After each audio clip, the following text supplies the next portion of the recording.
This is just to set the mood for something I'm going to tell the people. I'm going to tell y'all. You know, whenever I bring props, it's a money-making opportunity. That's what I'm saying. That's all I'm saying. So what's happening? What's happening, YouTube? You're in the building. Thank you for coming back. It is the original Life Game Avengers. Me, the good homie T Streams, the living legend Larry. We all up in the building. How are y'all doing tonight, fellas? Man, good. I'm feeling good, man. Feeling real good. A little muscle fatigue from finally jumping back into the gym, but I'm great. I seen you trying to show off your little taste of cuts for the sluts. I seen a vein looking like the Mississippi River on your arm. I was like, this dude think he's slick. He ain't had to stand up. Hey, you keep it up. You keep it up. I will come out this sweatshirt and show y'all what's going on underneath here. Oh yeah, boy.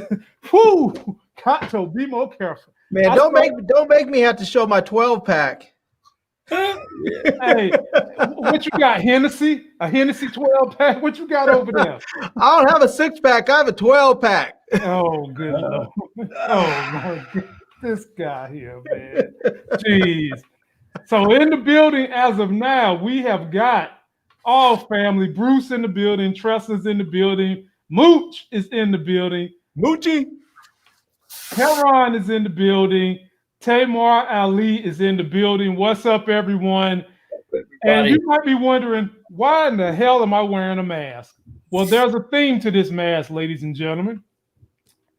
Today we learned that the federal government and their scientists, we do have scientists back in the federal government, have concluded that the safest mask you can wear that shows 95% efficacy is the N95 mask.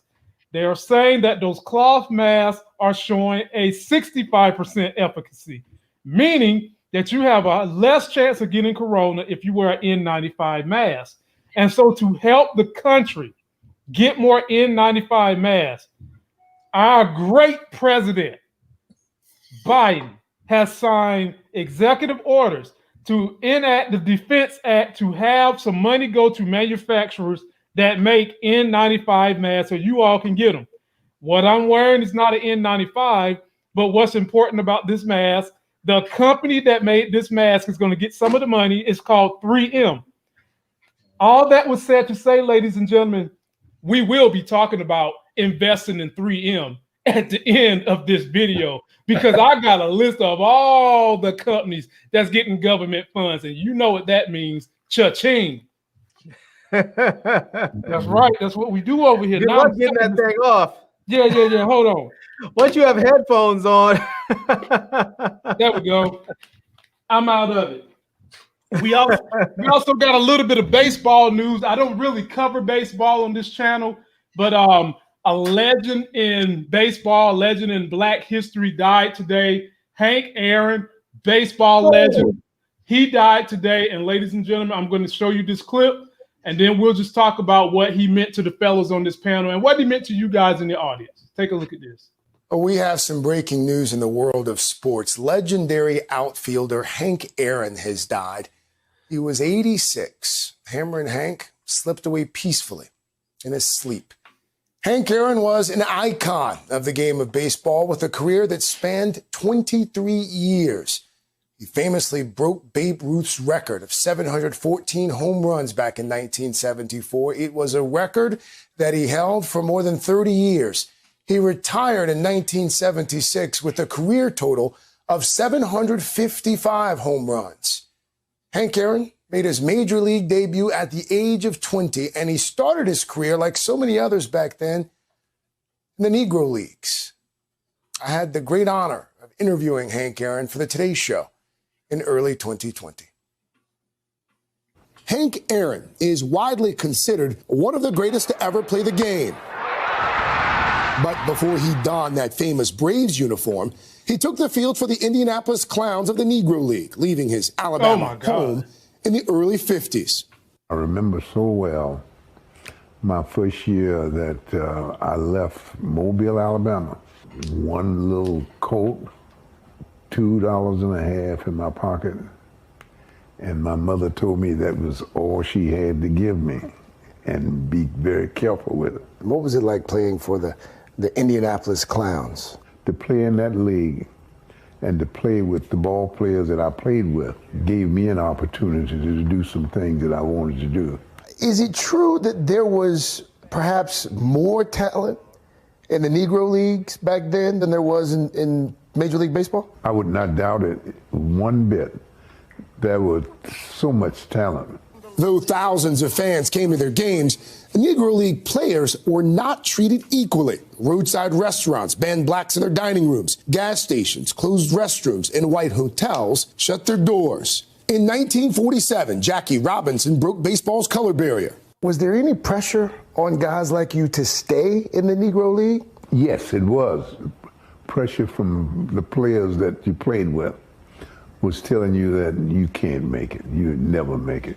Hank Aaron did make it, debuting for the Milwaukee Braves in 1954. Though he made 25 All-Star teams, Aaron continually faced obstacles white players did not, including death threats while approaching Babe Ruth's career home run record. I was surprised to read in what should have been the most exciting period of your life. You're chasing Babe Ruth's record. It wasn't. It was not. Why not? I couldn't go out of the ballpark without an escort. I had to stay in another hotel rather than staying in a hotel with my teammates. It was the toughest moment of my life. Here's the pitch. And then it happened. And then it happened. There's a new home run champion of all time, and it's Henry Aaron. Runs batted in, 2,297. You're first. Extra base hits, 1,477. You're first. Years with 30 or more home runs, 15. Pretty good argument could be made that you're the greatest that's ever played baseball. What do you think? Well, I'm with you.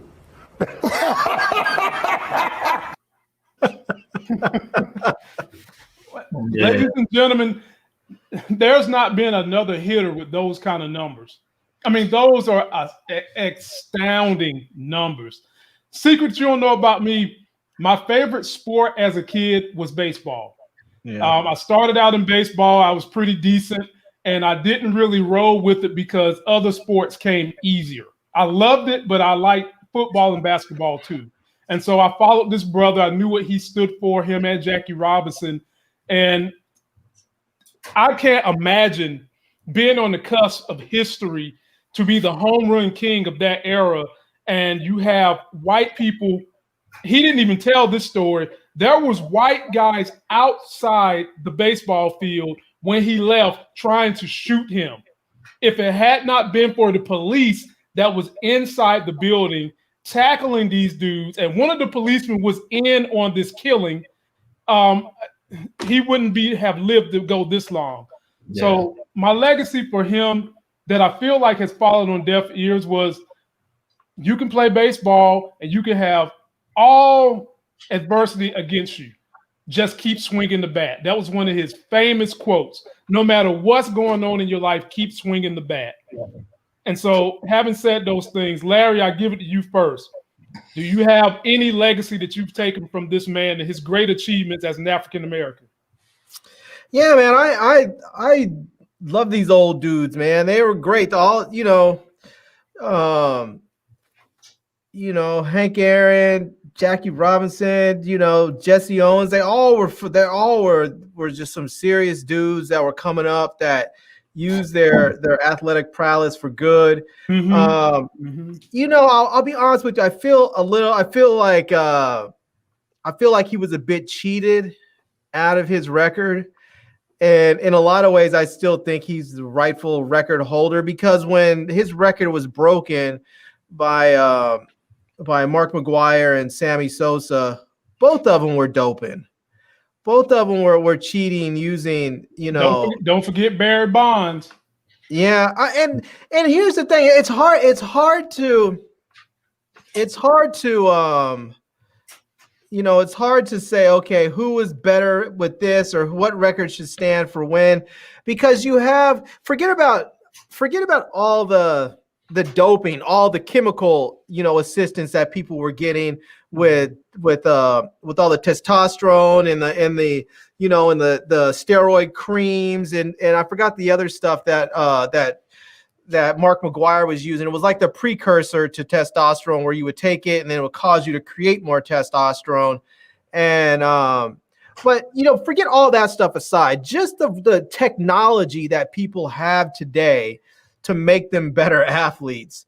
I mean, if these guys that were doing as great as they were back then with basically just the raw talent, if they had all of the stuff that they have today, all of the nutrition, the fitness regimes, the better bat technology,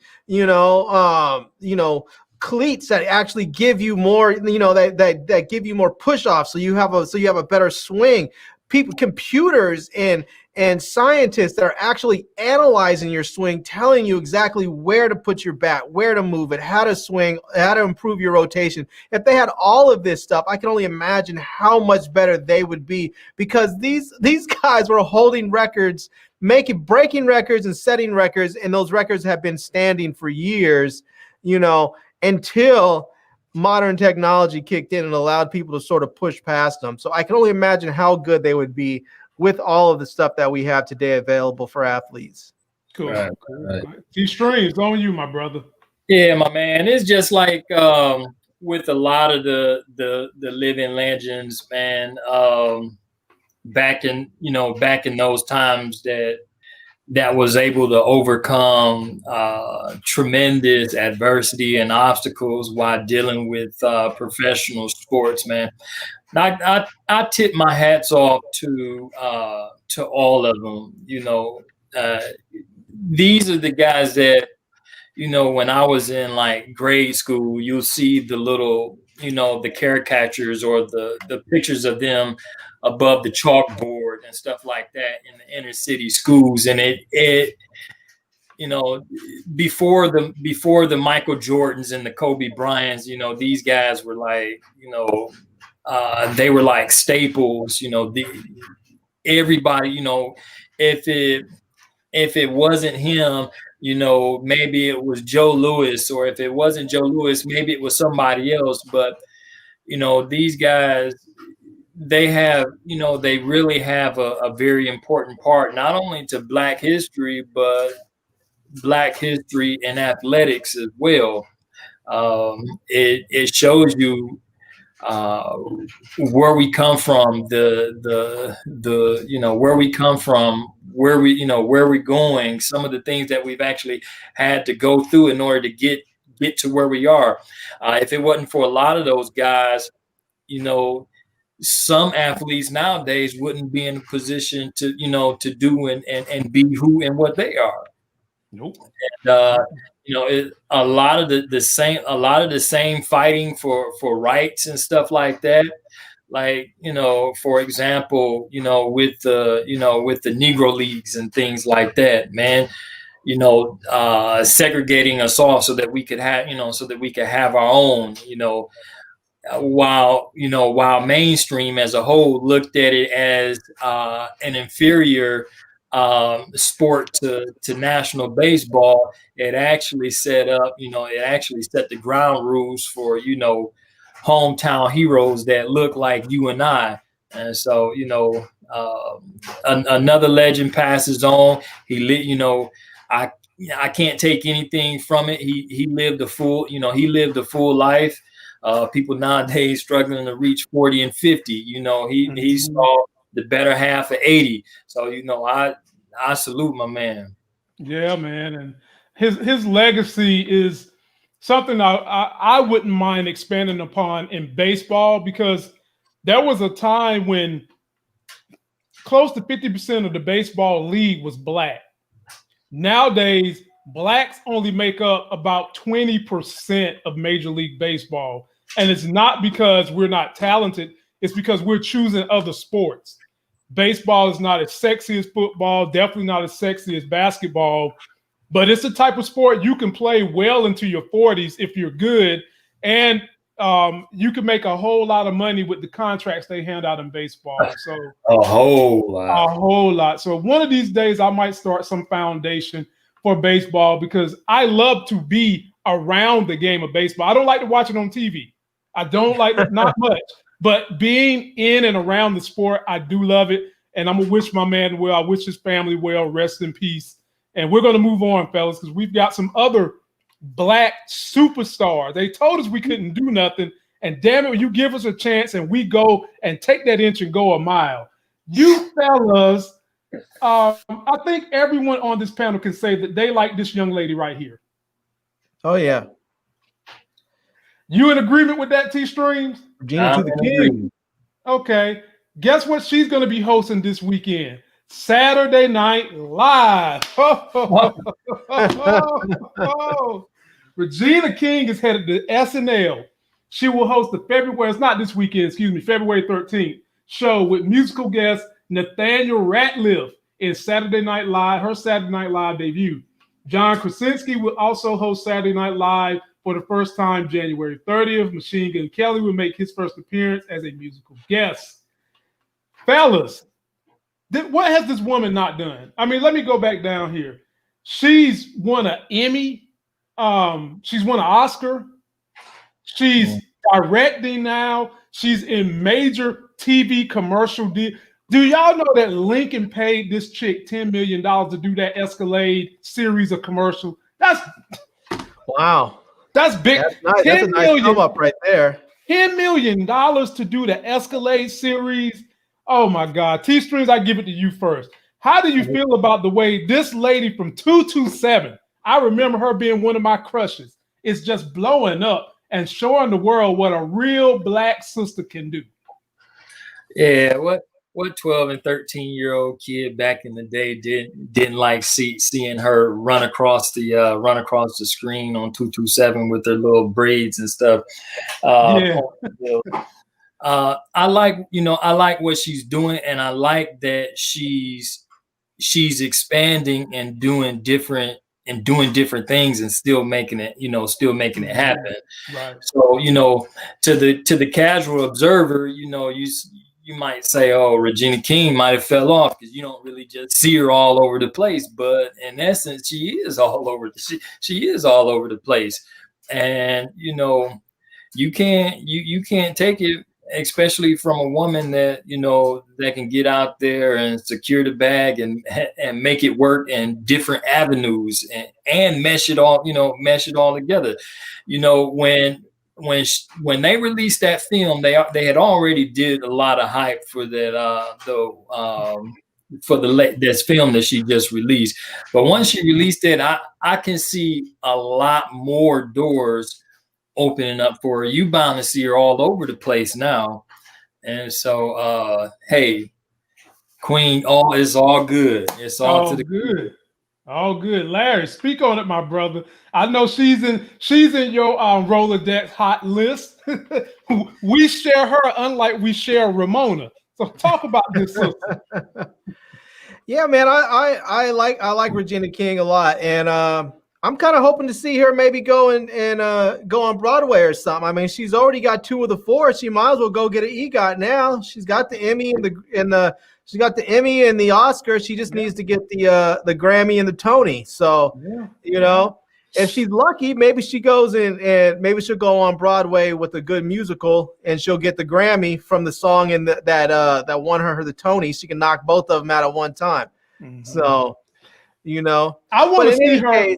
I want to see her go back and direct, Larry. I'm glad that she's out there doing her thing, and I did want to mention something that T Streams mentioned when he was talking about Hank Aaron's, how he said, you walk into the classroom and he was one of those guys that you used to see on the wall above the chalkboard, how they used to always have those runners up there with all the famous people, and as much as I appreciate Hank Aaron's and Regina King, I really want to see more Black people become household names for other stuff.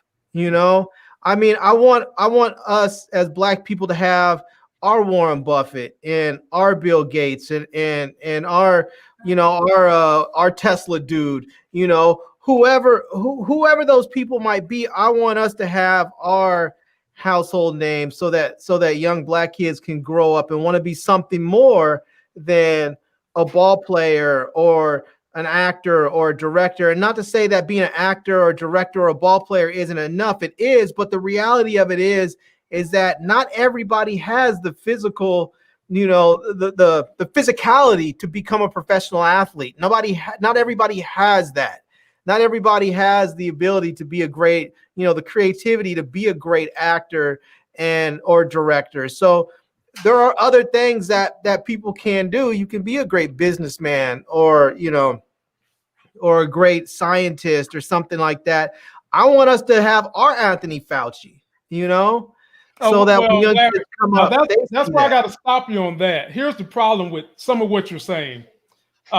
Even though I agree with what you're saying, we do have a whole lot of blacks in these roles that don't get the glamour they should. Because when you talk about entertainers, one of the reasons why children want to be like them is because of the pomp and circumstance that go in, because you see them on TV. Did you know right now, for the first time in history, the largest percent of people graduated out of medical school, Larry, is guess what? Black women. Black women. But we don't get to see them unless they have a YouTube presence or a social media presence. I want us to have that. I want us to have our Anthony Fauci. I want to see like one of the leading scientists that's working on the coronavirus problem, the pandemic, that works for NIH is a Black woman. I would love to see her out there in the forefront. I forgot what her name is, but I would love for Black people to be able to see that. I would love for her to be on that chalkboard, above that chalkboard of famous people. So when the young kids walk in and they look up there and they say, oh, she looks like me, I want to be like her when I grow up, Mm-hmm. And when they talk to the teacher, what does she do? And then you see, oh, she's a scientist. She found, she worked on some protein for that helped find a cure for the coronavirus, or this person over here was a billionaire that figured out how to wirelessly charge electric vehicles while they drive on the highway, so you never have to stop. I want to see us get that kind of shine and have our kids have that representation, besides just having ball players and actors and singers and rappers out there. I want them to have other options. Well, when the time is changing, Larry, we're getting more of that. You just got to keep being patient, my brother. It's coming. And here's the other thing about that too. Some of our people aren't the type, because our society has a lot of these kids brainwashed into thinking that success means you've got to have a Maserati, Beamer, Bentley, that type of stuff. When you don't have to have those things. A lot of these people you're talking about, your Anthony Fauci's, your Warren Buffett's, and people like that, they don't drive around in these super high dollar fantastic cars, even though they could. And that takes away from the panache, the glamour, the sizzle that goes with being some kind of pseudo celebrity. And so I think that we are beginning to turn the curve, where we're getting more young people who are conscious of the fact that I don't have to have an Escalade to have $1 million in the bank account. I mean, y'all should know that's the first thing I'm teaching my child. I didn't have a Tesla before I saved up enough money where my money's interest can pay for this type of stuff. And so I think if you just keep holding on, Larry, you're going to start seeing more and more of these people on these walls, on these desks. You come to my house, it's a whole row of Black people doing some of everything, and none of it is in entertainment. Well, except for the real king of Wakanda, and y'all know who he is. Me. Man, moving right along. I do want to see some of these. I do want to see some of these brothers and sisters out there that are doing their thing in Hollywood, in the music industry. I want to see them talk about the business side of things more. Like Jay-Z is and Beyonce, they're both billionaires now. Kanye is a billionaire. I'm putting Kanye to the side because I know that brother's having some mental health issues and he's not right. But some of these brothers, like what's his name, Byron Allen, who's out there just running things, buying TV networks and stuff. And when other Black folks were trying to buy TV networks, when Bill Cosby was trying to buy NBC and all that, and they were saying no, they're not going to give it to him, Byron Allen was like, cool, they're not going to give us NBC. I'm going to sneak in and go pick up the Weather Channel, and people aren't even going to see me coming. I want to see people talk about how you can take the wealth that you gained from your creative side, from being an actor, from being a singer, from being a ball player, and how you take that and build that into an empire. How you can, instead of people just promoting their creative side. We get that Jay-Z is one of the best rappers ever, but he also makes way more money than he ever did putting out records from his other businesses. LeBron James is making way more money from his other businesses than he does from running up and down the court, And I wish that they would talk about that more and more and more, so that you have these young people that come up and say, I like LeBron James, the businessman. And when somebody says, you mean the ball player? No, I'm talking about LeBron James. The dude that owns such and such company. Oh yeah, he used to be an NBA player. And they can be shocked. Really? I didn't even know that. I always liked him because the dude was, doing this or doing that. I want to see that happen. I don't want it to just. Now, I don't know how many of them. I'm with you on that, and I totally agree. A lot of them don't want to divulge. They'll divulge so much of the information, but they won't give you the nuts and bolts of what you need to replicate it. It is what it is. You're going to have to keep having people like us who we sit here, Larry, and we freely give people of our time, showing them how they can become wealthy in the stock market. I've done real estate, and I'm not one of these people who believes in the whole preachy, flashy. I don't do none of that shit, and that shit turns me off. But I agree with you, Larry. We need more of them telling the unabridged account of how they got rich outside of their entertainment vessel. Like Magic Johnson, he's probably one of the best examples I can think of. He freely has these meetings with young men where he does these retreats, and he tells them about when he was in the NBA, he knew that income wasn't going to last forever. So he started investing in the stock market. He started investing in real estate. He flipped that and started buying movie theaters. He started buying Starbucks. And these young men come from this.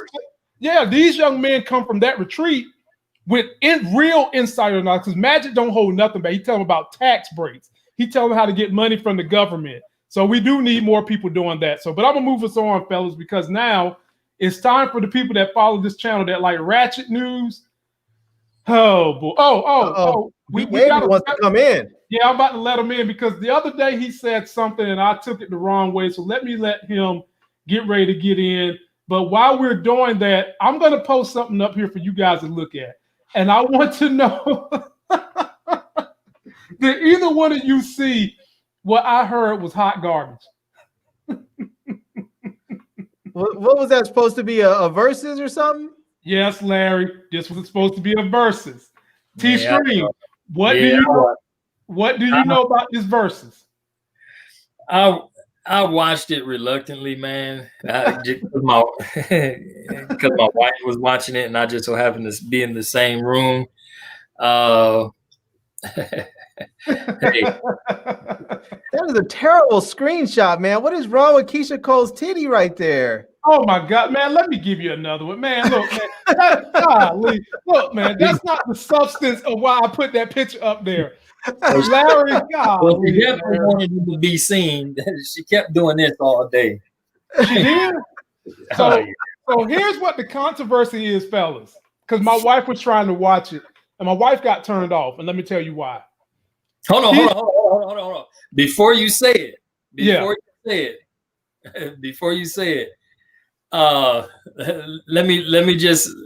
let me just shoot, because I felt a vibe, and you just let me know if I'm right or if I'm on the same page. Okay. Be Avery. What's up, y'all? What's up? Man, I done told you to quit coming up here with that golden microphone, man. Damn, man. Hold on. Yeah, my bad. I know y'all just switched topics, but I wanted to say something on the last one real quick, if that's cool. Yeah, go ahead. Yeah, I love Regina King, and I think it was you, Lamont, that was saying I think he was saying that you want to see her go into directing more. I agree with that big time. I still want to see her in front of the camera, but I do want to see her behind the camera, not just because she's Black, but because she's Black, talented, and she's a woman too.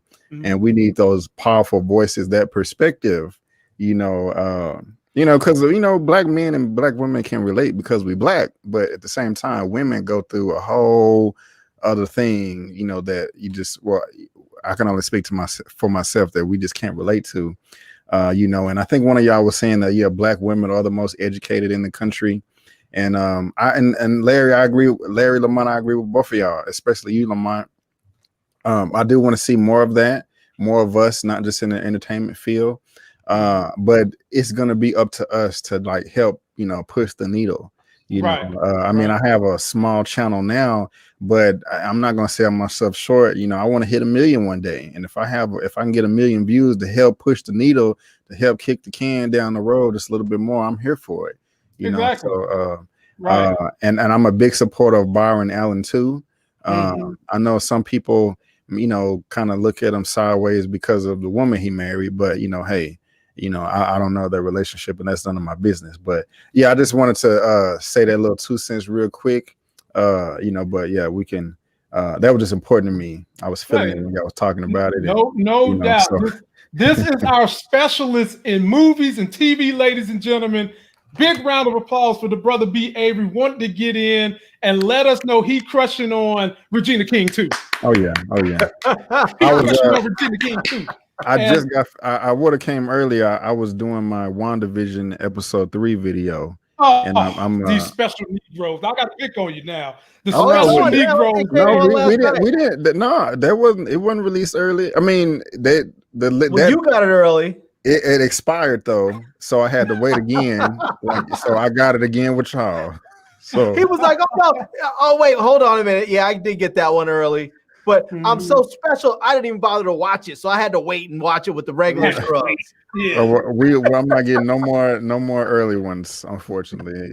So I just got done with this video. Be sure to subscribe to his channel. Me and Larry will be joining this brother 8 p.m. Eastern on Sunday. After me and Larry do our little stock roundup, giving you guys the game plan for Monday, and it's a lot of stuff coming on with that stock game plan, and we'll talk about that close to the end of this show. Now, T-Stream, finish your thought on what you thought I was going to say about what my wife had to say about that versus battle with Keyshia Cole. Keyshia, my breast is falling out of my outfit, Cole, and I can't dance to save my life, Shanti. They really hanging out there. Man, if we was on Mars, boy. Man, I tell you what, just from my observation, man, it was like really like some real underhanded cattiness going on. Ooh. Yeah. That's what I picked up. And it's no secret, man. Let me put it this way. To me, I think, I think that thing that woman right there, she's like Keyshia Cole. Mm-hmm. Dude, she's, I hate to really just say it, but man, I think she's really just a hood thought that came across some bread because she was able to make a studio album. She moves and maneuver like that. I didn't have to suffer through a 2-hour concert with her one time. You know what I'm saying? So this is just some of the things that I picked up last night. She was like real catty, but at the same time was just trying to play it off. And I think like what I was perceiving was like Ashanti wanted it to sort of be like a girls thing celebration, and and Keyshia Cole, she wanted to slug it out, but she could have had a little bit of influence from that cup she was sipping on. What's up with the Ciroc and Doritos? Man, the sponsors. Yeah, man. Yeah. So T-Streams, you absolutely right. The two things that Crystal picked up on was one, Ashanti certainly was trying to go in the direction of let's be a unified, strong Black sisters together. And she didn't feel that energy from Ashanti. I mean, from Keyshia Cole. No. The other thing that turned her the hell off. Do y'all know Keyshia Cole showed up to this thing 52 minutes late? Ashanti was sitting up there trying to get the vibe right, get the settings right. And y'all know they stereotype us wrongly most of the time as being on CPT time. And this chick shows up 52 minutes late. Crystal was like, I was about to be done. She was about to be done, you know? And then when they do finally get into the production, she wasn't really feeling the vibe the way she should have felt it from Keyshia Cole. Now, I don't know how y'all feel about each entertainer. Who do y'all think got the most hits? Keyshia Cole, neither one of them dance. Let's just put that on out there. But Keyshia Cole has got some standalone bangers. So does Ashanti, but it seems like a lot of Ashanti's hits was with someone, whereas Keyshia Cole's wasn't. So I'm going to give this one to B. Avery, the new guest, and then we'll come to Larry. What do you think of these two sultry entertainers, and did you catch any of the verses? Well, I did not catch any of the verses. Okay. And I have not, I'm be honest with you, I have not watched one verses. I always plan on it. It is my cup of tea. They always seem entertaining, but I haven't been able to sit down and watch one from beginning to end. But as far as the entertainers, when I did pay attention to them back in the day, when I was in high school and stuff like that, I was more of a fan of Ashanti. Yeah. Keyshia Cole just really never did it to me. I didn't have anything against her, but at the same time, it was just something with her that just it didn't click. But I do remember seeing Ashanti dancing and vibing with Ja Rule back in the day. Yeah. And I can actually say that I was a fan of hers. You know, I remember the video where I think it was he was trying to say he wanted some type of hood woman, a chick, and she wasn't up to par, so she tried to come up dressed up in some black leather Catwoman suit or something. I could be wrong, mixing my entertainers up, but yeah. Now I want to make sure I heard you correctly. Did you say that Keyshia Cole showed up to this versus 52 minutes late? Oh, let me verify it for you. Whenever I tell y'all something, I'm not just making up alternative facts. I back my stuff up, ladies. It's called critical thinking and critical writing. You make a statement and you support it with 3 conclusive pieces of evidence. Then you conclude. Then you write a conclusion at the end. That's how you write a paper. Damn, I just gave a lesson for you young people. Here we go. This is from Keyshia Cole's manager. In an interview, Keyshia Cole, his DJ, gave some backstory as to what was going on behind the scenes. He confirms that despite starting late, the singer was in fact there on time, but due to sound issues and the blurriness on her end, and I think he's talking about more than the sound, ladies and gentlemen. I think he's also talking about some of that stuff in her face that she would drink and had her eyes loose on that goose. She did not want to come out. In Keyshia's defense, I can truly say that she didn't want to come out because her screen was blurry. On her end, her screen was blurry. She was there on time. I was there. I saw everything. She was there, but she didn't want to come out because her screen was blurry. Now, fellas, I'm going to give it to you, Larry. That sounds like a whole lot of hot garbage to me. And let me tell you why. If you're having legitimate issues, it doesn't hurt to come out and say, fans, Ashanti, I'm having some issues. I'm trying to resolve them. I'm going to get to the show in a minute. Let me get my issues fixed. Y'all don't give up on me. Show some love to the fans. Larry, what you think? Man, come on. I can't imagine that they didn't have some people that, I mean, I'm pretty sure Ashanti and Keyshia Cole know jack diddle about putting together a stream like that. I'm sure they had people there that were hooking all that up for them. I'm sure their stuff was just fine. And she just, I mean, her screen was probably looking blurry because she was faded. I mean, that's really what it was. I mean, don't get me wrong. I didn't see it. I don't know what her deal was. But, I mean, I'll be honest with you. I cannot think of a single song with the exception of the one that B. Avery just mentioned with Ashanti in that with that Ja Rule song. I can't think of any song that they've done. I know the names.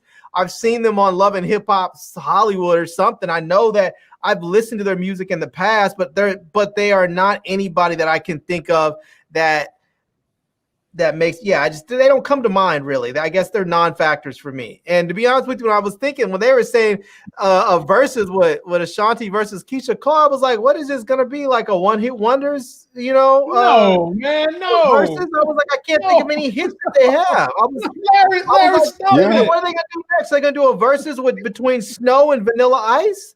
Oh You my know? God, I mean, Larry. I'm not. Nah, come on now. Ashanti, at one point in time in 2001, she was on hip hop's top 5 songs. She was with Ja Rule. She was with Fat Joe. She was on a song with Big Pun. She was on all these songs singing What the hook. about her songs? What about her songs?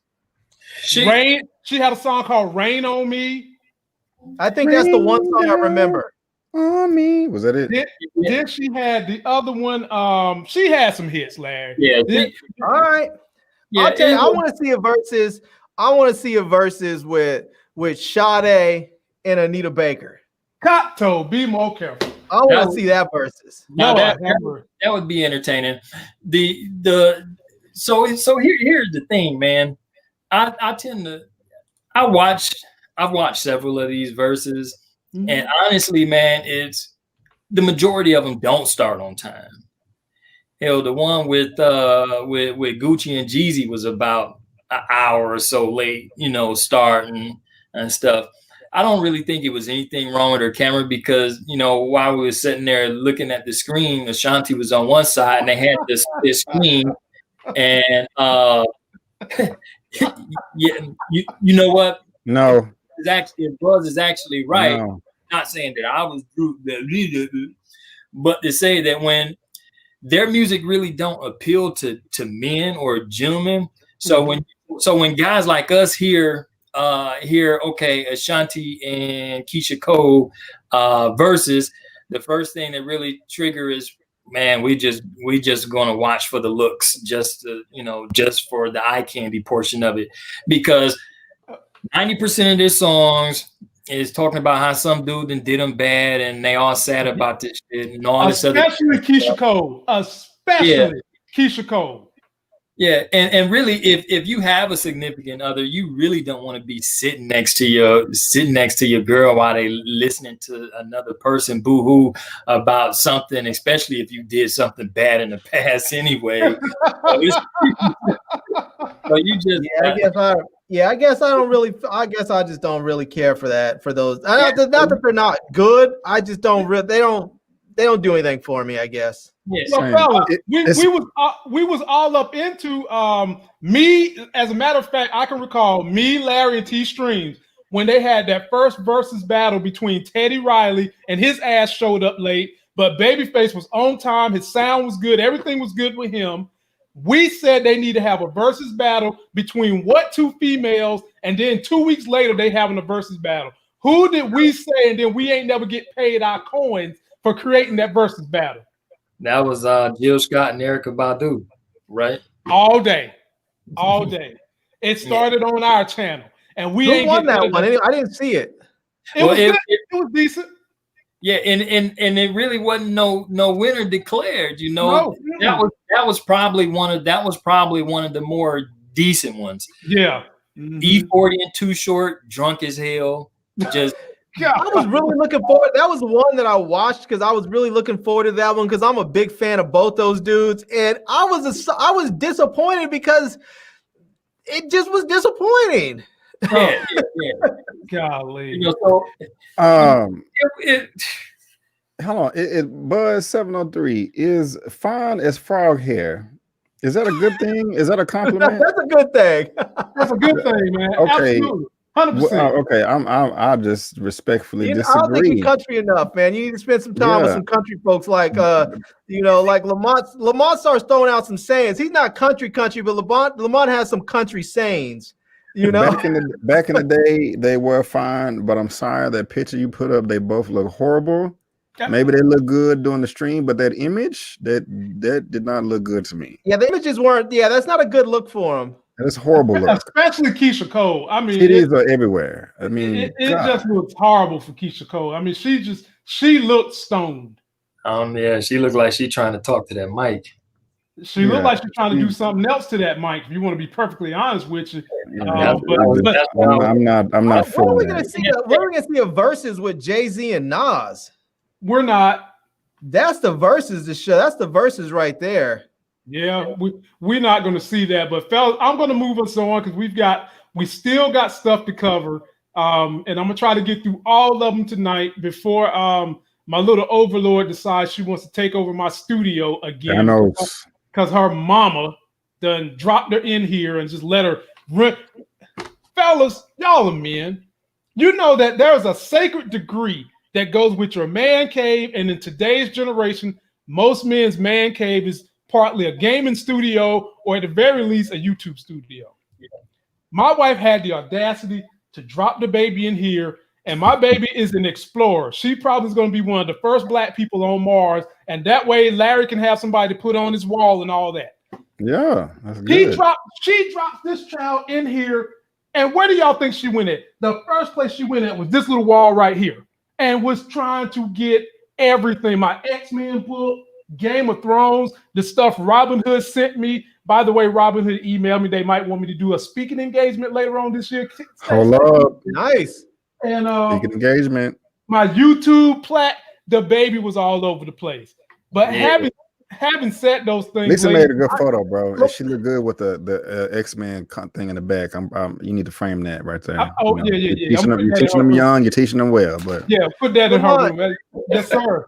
Lamont, I would feel bad for you, except for the fact that your wife, who is a actual doctor, a frontline worker protecting those sick people out there with COVID, got infected, saving lives. And so she said, I need a break here, take your child. So I can't feel bad for you. Not even a little bit. Not even if she would have handed you the child and said, I'll be back in 2 weeks when I'm COVID free, I would have been like, well, I guess I'll just have to take over the show for a couple weeks. Man, moving right. This guy always trying to kick me off. I'm just saying, man, you have nothing to say about your wife dropping your baby off. Man, fellas, who's this guy right here? Oh, man, he's still in jail. I thought he was dead. No, fellas, do y'all get this? Moochie brought this to my attention. Joe So this is for you, Moochie. Fellas, can y'all believe that this guy actually thought he was going to get a pardon from Trump? He was so caught up thinking he was going to get a pardon that, fellas, he had a white limousine pull up to his jailhouse waiting for him. He didn't get the pardon, and he's mad at hell at the Trumps. Listen to what he had to say. Hilarious. The rumors were Donald Trump would pardon him before his time in office could end. One person who made an attempt to reach out to Trump with hopes of being released from behind bars, none other than Joe Exotic. As we previously reported last September, Joe asked Trump to pardon him, alleged that he was sexually assaulted by the staff member at the prison where he is currently serving, which might serve him justice. Fast forward to earlier this week. Trump issues pardons commutations for 143 people. However, Joe was not part of that list of people. On Wednesday, a photo of Joe and one of his tigers was posted to his Twitter account where he said, I was too innocent and too gay to deserve a pardon from Trump. I only mattered to Don Jr. when he needed to make a comment about me to boost his social media posts. Boy, were we all stupid to believe he actually stood for equal justice. His corrupt friends all come first. All I got to say that I'm going to give it to Larry first is, bruh, a tiger don't change stripes. It's all yours, Larry. Oh, man. Oh, come on, man. I mean, really.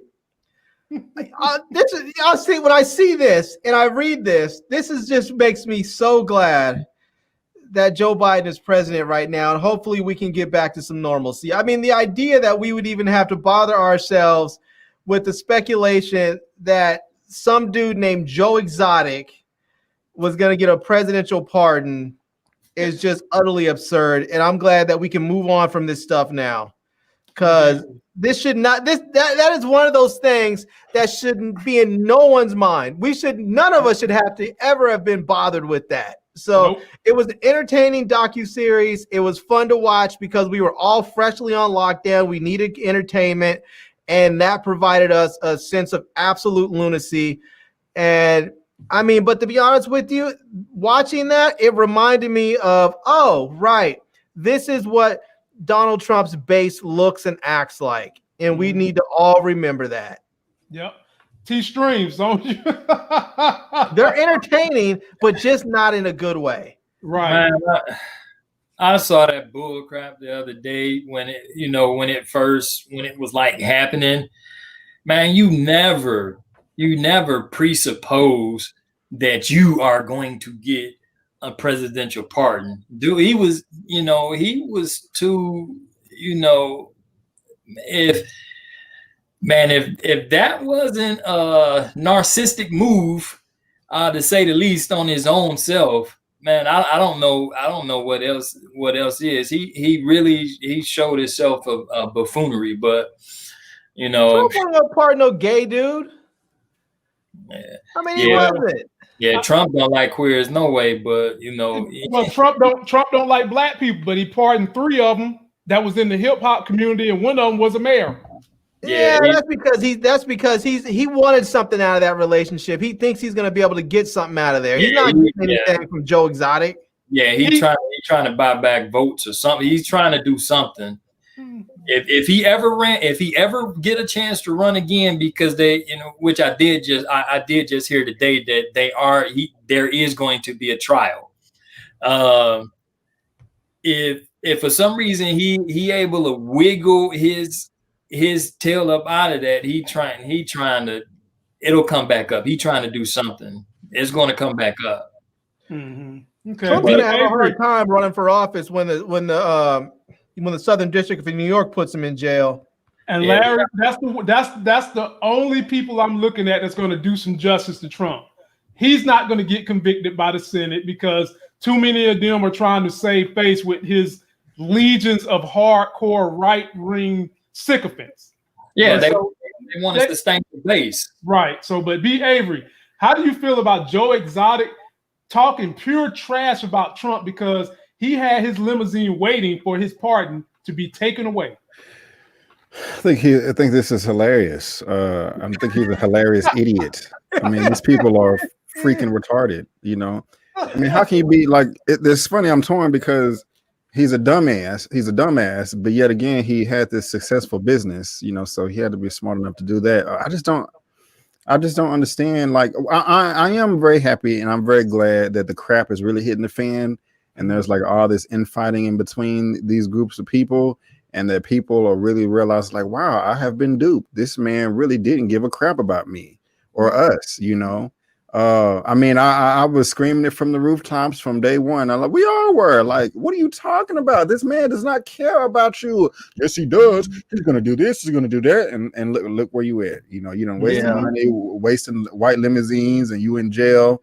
Bring up the comment again, talking about I'm too innocent and I'm too gay. What are you talking about, dude? That don't got nothing to do with anything. You're just reaching, okay? So just reach around in that jail cell and be careful. Well, it's interesting. He had said he got assaulted in the jail cell. That's why he needed to get out, because somebody took free liberties on one of his orifices. That's crazy. And if y'all don't know what that is, look it up. Well, I am gonna say I'm not cool with rape, no matter what, no matter where. I'm not cool with that. Me neither. But dude, I mean, you did the crime, you have to do the time. I guess it's the way it is. Mm-hmm. I'm cool with it if it just depends. I'm talking about revenge. Like, say for instance, a man, forces himself upon a woman, and his punishment is he gets raped by like a dog or a horse or a pig or something like that. Like that. God, a horse. That episode on what's that show on Netflix? Not the Lord. What is it? It was man, y'all. It's a popular show. in the first episode, it was like it was like a foreign country, and they kidnapped a politician and made him have sex with a hog, and they filmed it and blackmailed them. I know what you're talking about. I can't think of it, but I know what you're talking about. Yeah, and that's the only case. If it's like a revenge type thing like that, I'm cool with it. I just had to throw it out there. Other than that, I agree. But yeah, well, I think we're all in agreement. Tiger King was just nuts to trust a Trump, and like Larry said, they were saying that apparently that I can't remember who sent it to me, but somebody posted saying that I guess that some of his hardcore people like the Proud Boys and stuff are abandoning him because they're upset, saying that he's a chill and that he wasn't supporting them, and that he didn't pardon their people before he left office. He just left them out there hanging, and he should have pardoned them or given them some sort of support. And I think these people were too stupid to realize that all the times that Donald Trump was out there talking about, go ahead, fight these people, punch these people, I'll pay your legal bills. He's not paying anybody's damn legal bills. Donald Trump doesn't even have enough money to pay his own legal bills. That dude is over $1 billion in debt. He's gonna have to start liquidating his buildings because he doesn't have any money. He beefing with Pence and Giuliani or whatever, and and they were supposed to be like this, so he's not gonna give a crap about these little ants, these little peons. No, if he couldn't use you for something, he wasn't gonna deal with you. Simple as that. And fellas, I'm gonna take us to a subject that B. Avery is gonna really like. I don't even know if B. Avery got a chance to check this one out yet, because maybe not. I think this one's hot off the presses. I've got some news on this show, or this movie rather. You heard anything recent about that, B. Avery, or would you like me to do the honor of reading what I found? Do the honor, sir. I am. This is fresh. It's hot off the presses. I'm not aware. Here we go, fellas. We've got a little bit of news. Deadline spoke with Marvel and Kevin Feige about what to expect from the upcoming film. Feige said that the film will focus more on the world of Wakanda while being respectful to the memory of the rightful ruler of Wakanda, played by Chadwick Boseman, who died last year from colon cancer. So much of the comics, the first movie, is in the world of Wakanda, said Feige. Wakanda is a place to further explore with characters and different subcultures. This was always initially the primary focus of the next story. We're not going to have CGI Chadwick Boseman, and we're not recasting T'Challa. The last statement reiterates prior statements Marvel and Feige have given about replacing Boseman. Feige said that Ryan Coogler, who wrote and directed first film, is currently rewriting the script because the old script, fellas, had a whole lot of Chadwick Boseman in it. With all the respect and love and genius that he has, which gives us great solace. He added that the plan for Black Panther franchise was always about furthering the mythology and inspiration of Wakanda, but now there's always a task of honoring and respecting the ongoing learnings and teachings from Chad as well. B. Avery, this is your kind of story. Did you learn anything new from what was just said by Kevin Feige? No, I did hear this. I'm happy to hear that they're not going to do a CGI Chadwick Boseman. I think that's the worst idea. But this is just disappointing to me. Him saying that they're not going to recast, and that the second film is going to focus more on the world of Wakanda and just showing a bunch of respect to Chadwick. It sucks because I can understand that they may not know what to do. We're trying to be respectful. You can't please everybody, right. In anything, especially this right here was such a sensitive topic of somebody passing just out of nowhere. But as a fan, as a movie goer, as a Black Panther fan, comic book fan, I'm just, it bugs the hell out of me that they're not going to recast Chadwick and that the sequel is just going to focus on the world of Wakanda. I think that is a horrible mistake. Horrible mistake. I do too. I think they should recast it.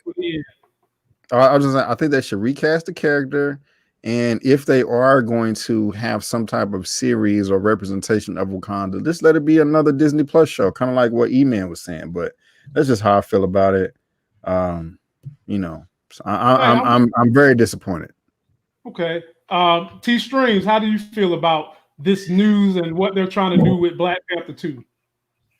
Well, I sort of have mixed feelings about it. I already knew that they wasn't going to. I already knew they wasn't going to recast T'Challa. I knew they wasn't going to do that. What I don't want to see happen, because now they're in the process of redoing the script to accommodate other things. Behavior, you're right. They may not just know exactly what to do. As great as Wakanda is as a particular place in the MCU, I don't think just a bunch of screens about the green pastures and stuff and vibranium is going to be enough to carry a Black Panther movie. And in that respect, I sort of agree with B. I really hope whatever it is that they intend on doing, I hope and pray that it worked, because I will be to see it, whether or not it's at home or it's in the theater. I got mixed feelings about it. I think they had a better chance acknowledging that King T'Challa had passed on, and the mantle of Black Panther is either carried on, or I knew they wasn't going to recast him, though. That he made too much of an impact to that franchise, and his swag sort of carried that franchise to a different level that'll be hard for someone else to stand alongside as a measuring rod, But T-String, we've already said who would be the perfect casting to be the new T'Challa. John David Washington is the perfect casting if he can do it, if he can fit in to be the new T'Challa. And I'm gonna give it to Larry real quick. Larry, what do you think about that? Bring on the true and rightful ruler of Wakanda. I forgot all about it. Killmonger is already there, ready to do his thing, and there it is. But in all seriousness, I think they should cast him. They should recast him. But in the comics, there was a period where T'Challa was out and about in the world, and Wakanda was the Wakandan god. His Wakandan kingdom was actually overthrown, and he had to later come back and fight for his kingdom. And so they could do something like that. I would like to see, if they're not really gonna have a T'Challa in this movie, I would really rather them do something where there's just maybe a quick glimpse showing a Black Panther out and about, and then the story focuses on Wakanda being overthrown, and then maybe at the end of it we see a recast where maybe, like you said, maybe it's what's his name, David Washington, Denzel Washington's son. Yeah, his son. Maybe it would be cool to see him, as the new T'Challa, come in and have to try and go back, and so that'll lead us into a third movie where he's going to get his kingdom back. So I don't know. I like that idea, Larry. I actually do. I support that, because what Larry is saying is all facts. You could have this story right now where we just left the events of the snap. You can say he had to go help anybody else in the Avengers, whatever. He's busy doing something else. Shuri assumes the mantle. It gets overthrown at the end of this movie by the Submariner. And, next movie, T'Challa comes back and it just be John David Washington or someone else who has a lot of fanfare and a lot of street cred with not just the Black community, but all communities. But he's Black. You could easily do that, Larry. I'm with that. You're right. I agree. The more I hear y'all talking about it, even the show we was talking about earlier this week, Earth Mightiest Heroes. Yeah, they have an episode in there later on to where Black Panther is like not with Wakanda, but he's with the Avengers fighting, and he's like, hold on, man, we getting our ass whooped. I got to go back to my country. So, and I, to help my people out, you know what I'm saying? So it does make sense that, he does leave Wakanda to do other jobs and to do other stuff out, and it's chaos left, in his hometown. So that actually makes sense. Hopefully that's what they're doing, man. I mean, I know they're stuck between a rock and a hard place, but excuse me, I'm just really bummed out with this. I just want more T'Challa. Just recast him. I mean, B. Avery, I think I can say this, and I think Larry and T Strings will feel me. It's 100% chance they're going to recast T'Challa. There's just no doubt. It's going to happen. Maybe they're going to wait 5 years. Maybe they're going to wait 6 years. But it's 100% that they're going to recast T'Challa. It's just that it needs to be someone that we like. I just can't imagine that they wouldn't. It just doesn't make any sense to me. Don't get me wrong. I'm not being a dick here. But Chadwick Boseman was Chadwick Boseman. Chadwick Boseman was not T'Challa.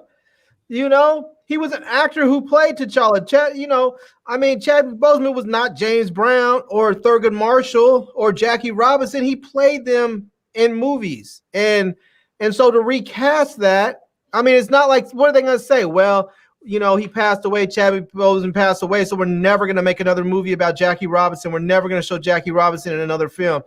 That's that idea of that is just ludicrous. When Christopher Reeves fell off his horse and broke his neck, no one said we're never going to have another Superman. Stuff happens. These are real human beings and with real lives that are fragile like everybody else's, and stuff happens to them. And so when it does, then you recast the role they played. I got some more news for you, Larry. This might make you feel good. B. Avery, I don't know how you're going to feel about this. This is Black Panther 2 again. Who else is extra on this screen that y'all looking at, fellas? Lando. Well, here we go. There's a report. Sources have exclusively shared that Coogler is hard at work crafting the sequel, already has created a number of new characters. They are being told that Coogler is having informal talks with Donald Glover about taking on one of the roles. Not only that, but they say that a return of Michael B. Jordan as Killmonger is also being discussed. All of this should be taken with a major grain of salt and would raise some intriguing questions if proven true. Well, we already know Michael B. Jordan coming back. So I guess we can safely say right now is 100% sure Donald Glover's coming. B. Avery, does that do it?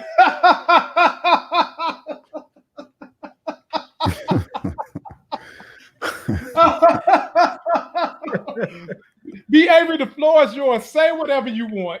Yeah. First, you sound very confident with that, brother. You like, oh yeah, we already know Killmonger's coming back. We don't know that. Yeah, we do. We do. I've been saying Killmonger's coming back since that. I will let y'all make it. I will let y'all make. I'm still not convinced, but we'll see. But how is Donald Glover? How is Donald Glover gonna be in this? He was already in Spider-Man. Hey man, you just cross over. He was just a agent pretending to be something different in Spider-Man. That's all. No, man. Now, but I mean, no. On a serious note about Killmonger coming back, I still don't see it happening. But with the passing of Chadwick, it's more likely to happen now. To fill in that void. I mean, I know that's what Larry wants, and story-wise, it could make sense, but I'm believing that more than Donald. What would Donald Glover do? I don't know. I like him as an actor. I like him as an entertainer. I even like some of his earlier work. Like it's a what is it called? The A-Team? I don't know, y'all. I don't know how y'all's personality. But he had a really stupid, silly movie that came out years ago. But I don't want to get too off topic. But yeah, I'm just not. I'm not buying it. But we'll have to see. T Streams. Does Donald Glover joining the cast do anything for you? Does that excite you? No. No. I mean, not being like it don't. You know, it's like, He said it don't. what is he? I mean, I don't really I really don't know what to say. I can just, and he don't. I mean, not to say that he not all right, but what they already struggling trying to put things together with what they got going on now. His addition isn't going to make that, isn't going to resolve that in any kind of way. It's not going to make me, you know, I don't know, what is he, the new super villain, or no, it don't. Larry, you get the last word on this one. The floor is yours. I mean, it depends on how he's coming in. I don't think it's necessary. I'll tell you where I actually would really like to see him. They would, if they ever recast the Joker, I think he would be a good Joker. I think he really would. That would be fun to see him play that role. I know Joaquin, what's his name? Joaquin Phoenix has it now, and he's probably going to be in there for a few years. But I think he could be a good Joker. But I wouldn't mind because Donald Glover is actually a really good writer. I wouldn't mind seeing him write, a Marvel movie or some sort of superhero movie. But I don't know. I don't know where he would play. I mean, I guess if they're going to do a show, if they're going to make a movie, I mean, I guess if you're in Wakanda, there's plenty of black folks there, so there's plenty of room for him, I guess. But I don't know what they would have him doing. Yeah. The name of that movie is called The Mystery Team. It came out in 2009. I just had to throw that out there with Donald Glover. The Mystery Team. Yeah, if you like some stupid, silly stuff, check it out. Hey man, I feel you on that. Ladies and gentlemen, be sure to subscribe to everybody's channel. B. Avery, Just My Opinions, T Strings, Larry. We are to the final money-making subject of the day. And if you missed it when we started, I started this YouTube live stream with this mask on because the president is signing a wave of executive orders directed at trying to crush this virus so that we can get a hand around it before these new variants start impregnating America with a new super strong bug. And in order to do that, he's signing up. One of his executive orders is Defense Act, where he's going to take that money and have different companies make N95 masks.